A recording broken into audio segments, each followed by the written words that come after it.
తెలంగాణలో వ్యాపారాలకు అనుకూలమైన వాతావరణం కల్పిస్తున్నట్టు ఐటీ శాఖ మంత్రి శ్రీధర్ బాబు చెప్పుకొచ్చారు. హైదరాబాద్కు ఎంఎన్సీ కంపెనీలు చాలా వస్తున్నాయి. ఈ క్రమంలోనే బిల్డ్ నౌ అనే యాప్ను అందుబాటులోకి తెచ్చినట్టు మంత్రి తెలిపారు. హైదరాబాద్ అభివృద్ధిపై ప్రత్యేకంగా దృష్టి పెట్టామన్నారు. లీజింగ్ మార్కెట్ శరవేగంగా పెరుగుతోందన్నారు. లేఅవుట్ పర్మిషన్లు దాదాపు 22% పెరిగాయని చెప్పారు. హైదరాబాద్కు ఎంఎన్సీ కంపెనీలు చాలా వస్తున్నాయన్నారు. గ్లోబల్ క్యాపబిలిటీ సెంటర్స్ హైదరాబాద్కు పెద్ద సంఖ్యలో వస్తున్నాయని తెలిపారు.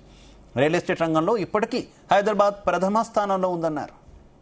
ఆర్థిక పరిస్థితులను మెరుగుపరిచే ఓ కార్యాచరణలతో మన హైదరాబాద్ నగరం ఏ విధంగా ముందుకు సాగుతా ఉంది, దాంట్లో భాగంగానే ఈ గ్రోత్ రేట్ కూడా ప్రత్యేకంగా కనబడతా ఉంది.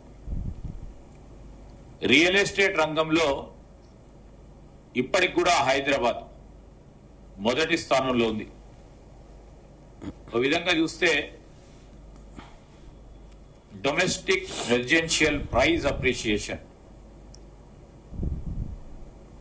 అదేవిధంగా వివిధ రియల్ ఎస్టేట్ కు సంబంధించిన ప్రధానమైన కొత్త కట్టడాలు కానీ లాంచెస్ కానీ వివిధ రకమైన వాళ్ళు సేల్ చేసే దాంట్లో నెంబర్ 1 గా ఉందని అనేక రిపోర్ట్స్ కూడా చెప్తా ఉన్నాయి.